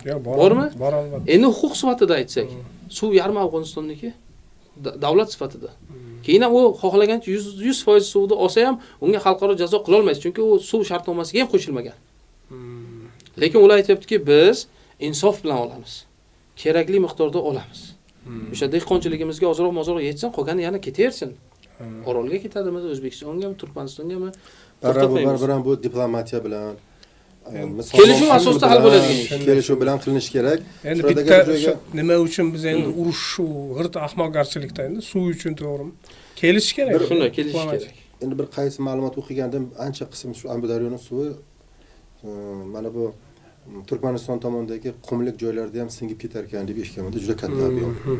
Lekin Afg'ondan ham ko'p suv Turkmanda yo'q bo'ladi. To'g'ri aytyapsiz. Paxta ekishadi ular ham. Paxta ko'p suv ichadi. Ham cho'l mintaqasida. Singib ketadigan qismlar ham bor ekan. Mana shu savol tushyapti-da, Shavkat aka, Hamza aka, o'zi Afg'onda nashadan boshqa nima mahsuloti bor deyapti. Bu endi ataylab shunaqa provokatsion savol. Menimcha Afg'onistonda juda ko'p mashhur bo'lganda nomi chiqqan. Bo'rini yesa ham yemasa ham Afg'on-ku. Kecha bitta mehmon bilan edim. Endi aslan Afg'oniston endi o'sha tomonda tug'ilib o'sgan. Yevropa fuqarosi. Bir do'stimiz bilan mashinada ketyapmiz. Bu kishi aslan Afg'onistonlik desam, ana u narsa bor deb o'sha narsani nomini darrov shuni nomini chiqaradi. Shunaqa uyaldim endi, shunaqa noqulay. Ongi pastlikda bu ham. Katta bir tadbirkor biznesmen odam. Bu odam shunday menga qarab qoldi-da. Hayron u ham. Shunaqa uyaldim. Men aytdim, "Nima bunday qilasiz?" Odamga gapiradigan gapni o'ylab gapirish kerak. Afg'onistonda hamma narsa bor, barcha mahsulotlar menimcha yetishtiriladi. O'zimizda ham bor. Kim endi bu qanchalik narsa bu? Asosan o'sha narsa ko'pincha qo'yiladi. Bu g'alla mana shu narsalar ekiladi Afg'onistonda. Afg'onistonda bug'doyni qayerdan oladi ular ko'proq? Bug'doyni asosan hozir O'zbekiston, Qozog'iston, Rossiyadan olishadi. Chunki katta 40 million, 50 million aholi. Masalan, sabzavot ekinlaricha, kartoshka, piyoz bor o'lar, o'zlari ko'p ekadi. O'zi ko'p ekadi. Kartoshkani hatto bu yil tijoratini qilmoqchi edik. Pokiston arzon ekan, Afg'oniston qimmat ekan. Nimaga o'zimiz bilan bir narx bo'lib qolibdi. Bomiyon degan mintaqasi bor, viloyati bor. U yer faqat kartoshka ekadi asosan. Qadimiy bitta budda bor-ku, portlatib yuborishdi. Uni ham portlatgan masalasiga kiramiz. U biroz qiziqarli mavzu, uni sal keyinroq qo'yamiz. Vaqtimizda cheklov yo'qmi, bemalolmi? Ya, bemalol. Ha, jo bo'lsa ikkiga bo'lib chiqaramiz. Bo'ladi. Ya, jonli-ku, bu to'g'ri ketyapmiz hozir. Yana shunaqa savol. Nima dehqonchilikda aytib o'taylik? Ha, oxirigacha shuni tugatib qo'yaylik. Nimalar ekadi va nimalar sotib oladi? Import eksporti nima o'zi? Asosiy import qiladigan mahsuloti bug'doy, un, dondan ko'ra ko'proq un. Neft mahsulotlari. Keyin neft mahsulotlari. Hali o'zlarida sanoat u daraja tabiiy, u hamma biladi. Mashinasozlik, shunaqa mahsulotlar ko'p sotib oladi. Keyin taxta sotib oladi. Taxta chetdan, Rossiyadan. Rossiya, Belorussiya shu tarafdan taxta yog'och keladi. Sababi, men aytdim-da, tog'larni ko'rdim, daraxt yo'q. Endi eksa bo'ladi lekin. Men aytdim, nima uchun sizlarda daraxt yo'q? Men Turkiyada daraxtzorni ko'rdim dedim. Gruziyada, yo'q, iqlimdan ziyoda dedi. Biza 50 yil urush qildik dedi. Bizda gaz yo'q dedi. Neft yo'q dedi. Hamma joy yopiq embargo bo'ldi dedi. Xalq qishda o'lsinmi dedi, nima sovuqdan. O'shaning uchun ko'mir ham kam dedi. Hatto daraxtlarni kesishdi dedi. O'tin qilib ishlatishdi ovqatga yo'q yotishtirishga. Sandali bor bilsangiz. Sandalining ichiga o'tindan tancha deyshadi. Qancha? Tancha. Ana shu tanchada Samarqandda. Sandali bizda sandali deydi. Shu nimaning ichiga cho'g'da olib kelib, ustida ko'rpalarni qo'yib yotishadi. Endi ular meva-cheva ko'p eksport qiladi. O'zidan ziyod ortadi. Anor. Mana bu o'rik, shaftoli, mevalar, mana bu har xil mevalar. Turshak deymiz biz. O'zbek dunyoda nomer 1 shu Afg'onniki deb eshitganman.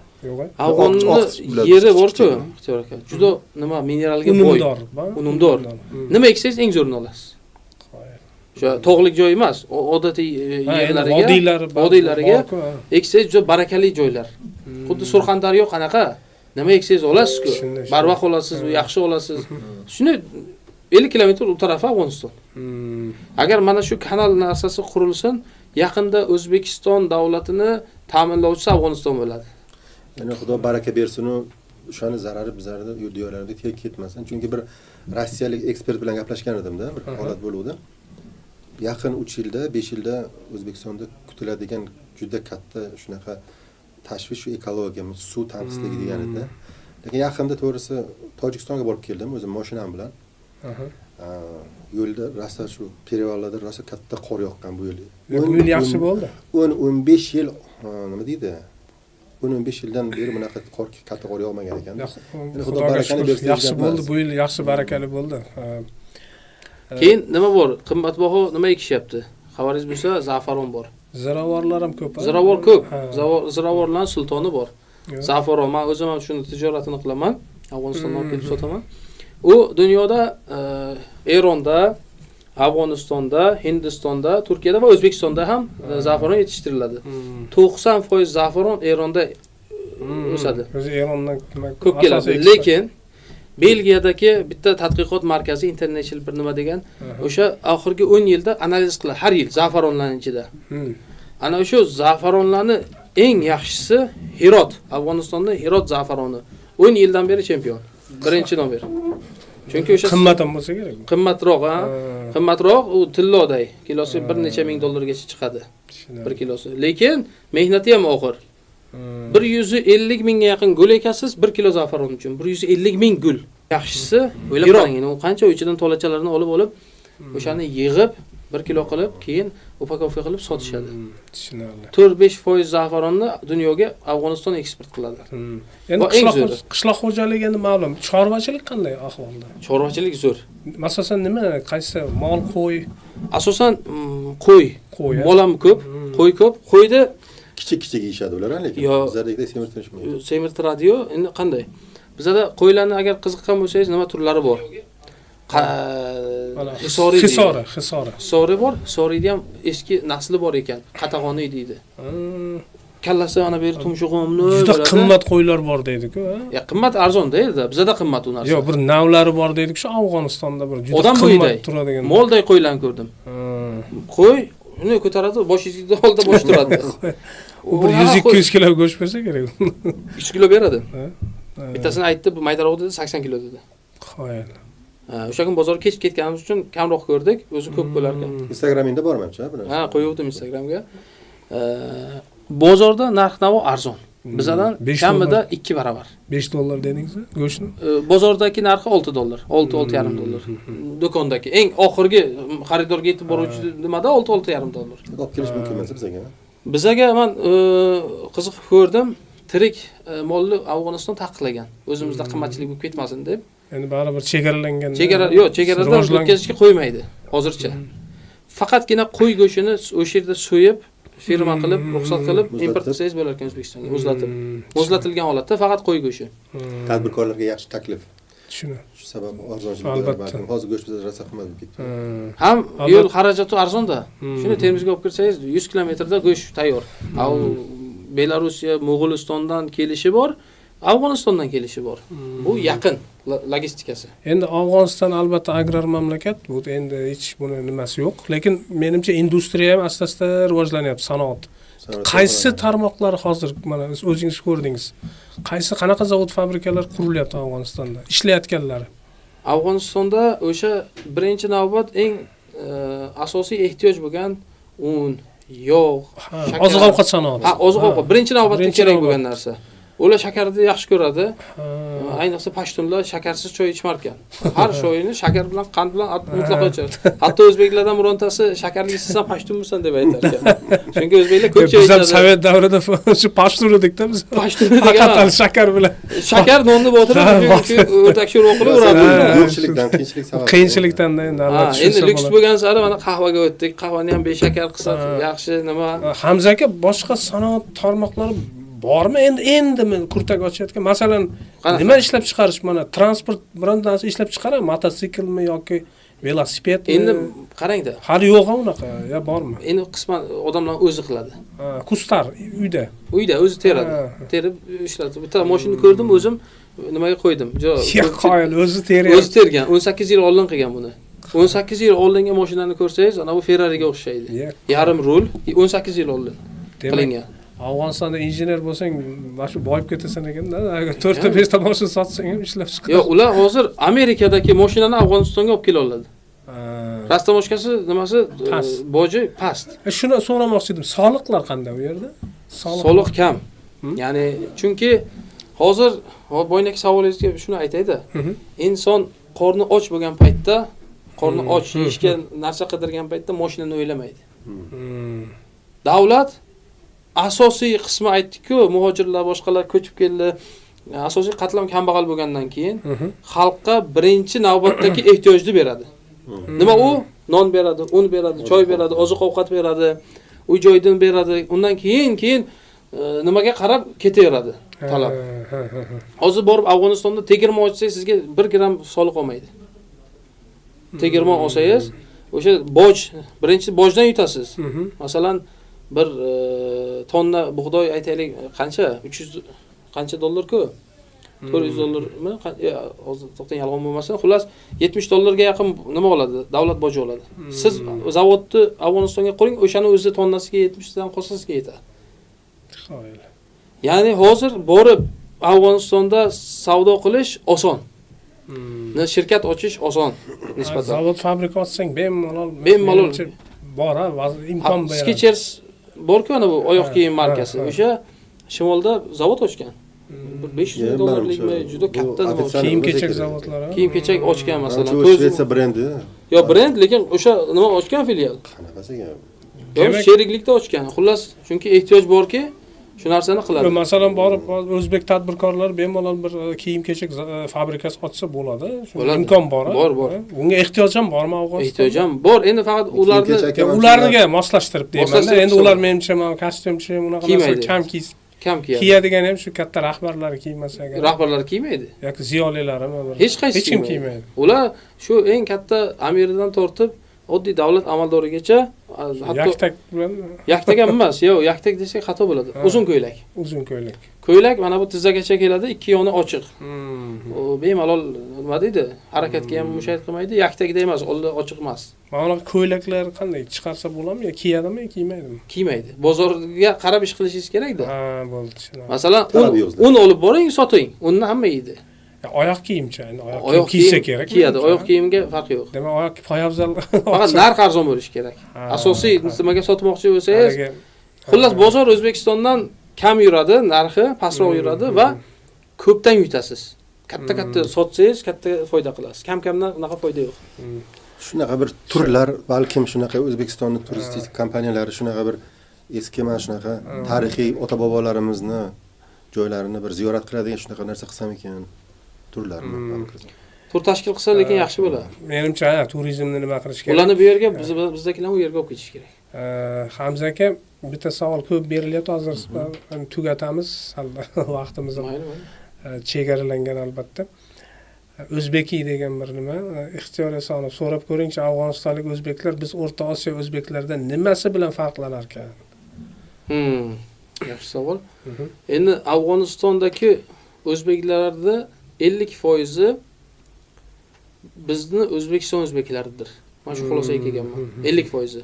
Ha, 50% o'sha Balxdagi, Mozor Sharifdagi, Maymana, Shibirg'on, Shimoliy viloyatda, Kunduzdagi o'zbeklar Afg'onistonning asli o'sha qadimdan ham o'sha shaharda tug'ilgan. Qolgan 50% muhojirlar. Bizlardan borib qolgan.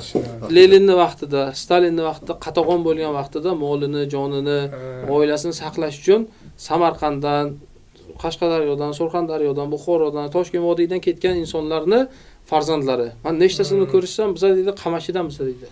Qamash qayerdangiz deydi. Yo'q, qoyil. Bittasini ko'rdim, bitta Eshonbobo ekan u kishi ham. Bizlar Dahbetdan dedi. Mahdum Azamning nevaralarining bir qismi Afg'onistonda. Uni aytgandilar, Eshonbobo ham aytgandilar, bizning qarindoshlar bor Afg'onda, Pokistonda deb.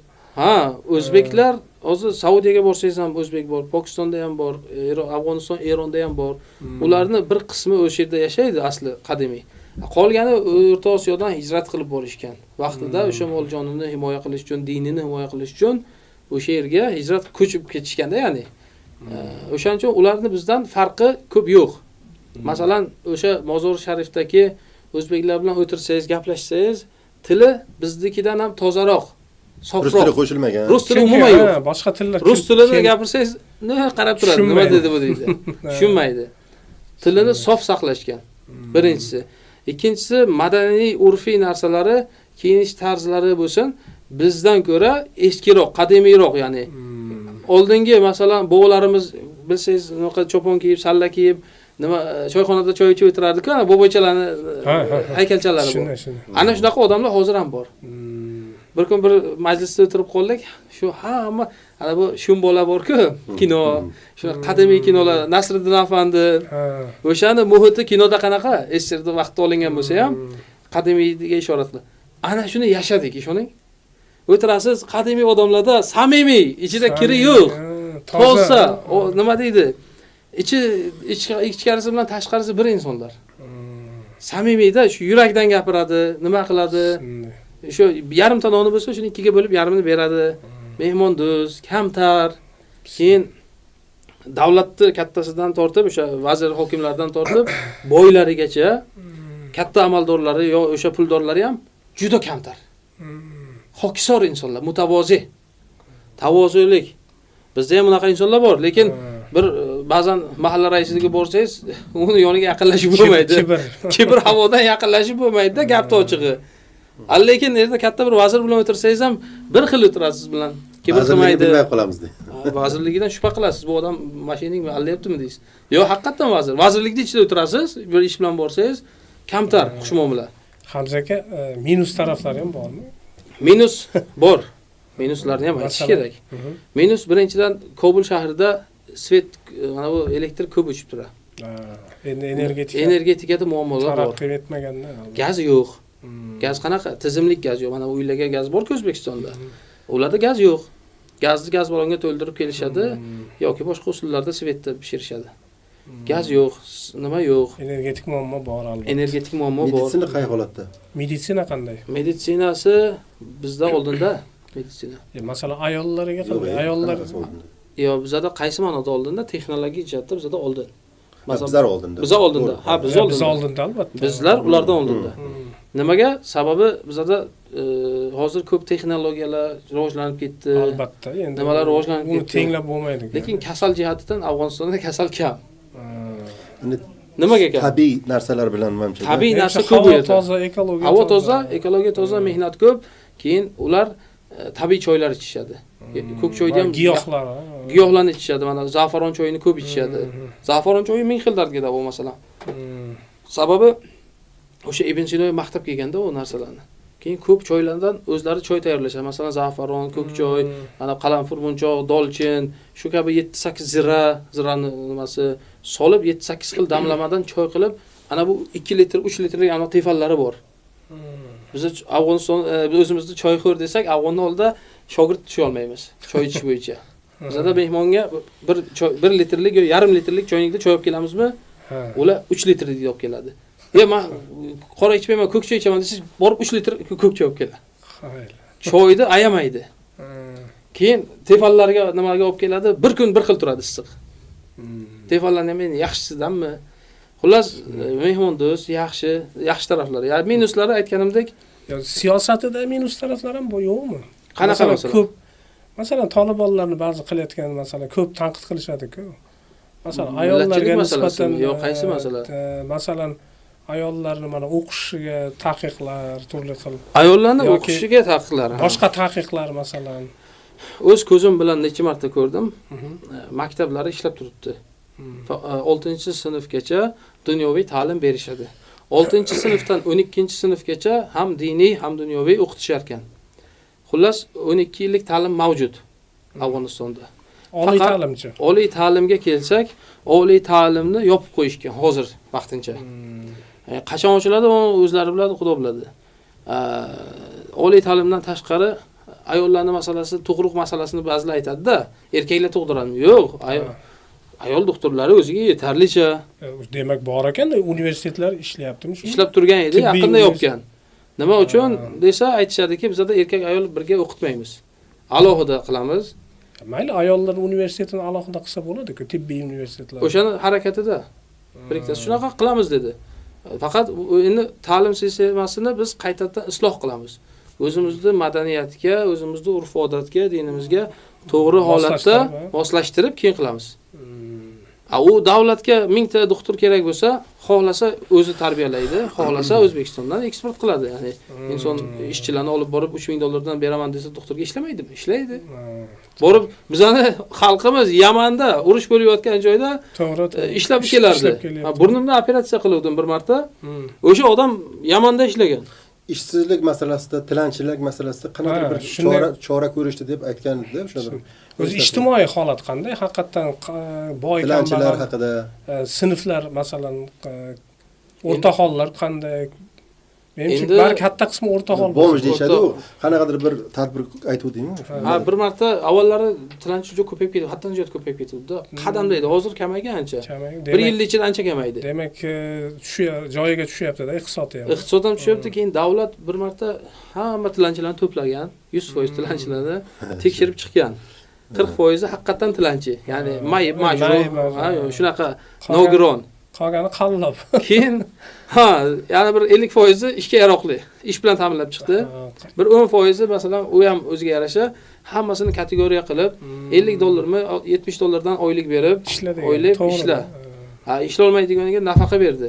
Oilasini yo'qotgan, boshqa qilganlarga nafaqa berib. Yaxshi ish bo'ldi. Ana shu narsani Ana shunaqa qilib, kerak nima qilib yig'di-da. Endi qisman hozir Afg'onistonga qarang. Chetdan turib gapirish oson. Ichkaridan Afg'oniston yarador. Yarador arslon deyman men ularni. Yarador sher. Sher kurashgan tinmay.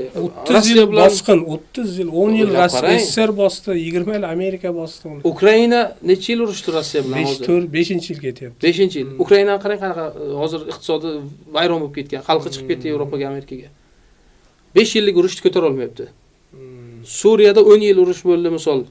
Bashar Asad haligacha o'zini tiklay olmayapti. Tiklay olmaydi, hali beri tiklay olmaydi. Hali beri tiklay olmasa ham. Mana Eron 5-6 ta raketa bir-biriga otib, qancha iqtisodni, dunyoning iqtisodini ishdan chiqardi. O'zi ham iqtisodni ham o'ziniki ham ahvoli yaxshi. Boshqalarning ham iqtisodini ishdan chiqaradi. Misolda urushni natijasi. Bular 50 yilga yaqin urush qilgan.